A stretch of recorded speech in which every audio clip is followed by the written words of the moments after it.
এখানে এটা যৌথ সিদ্ধান্ত ছিল, তার ফ্যামিলি মেম্বার্স, তার ক্লাব এবং সিএবির বেটার ট্রিটমেন্টের জন্য।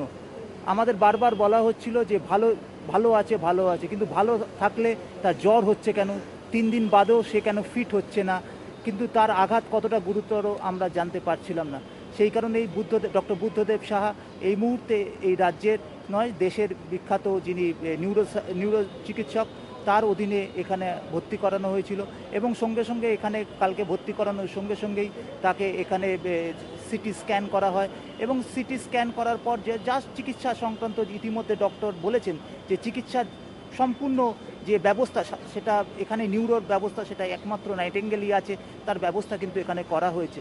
ফলে সব দিক থেকেই ঠিক এগোচ্ছিল, কিন্তু একটা ম্যাসিভ অ্যাটাক যেটা হয়েছে তারপর তাকে আর রাখা যায়নি, যেটা ডাক্তারদের অভিমত।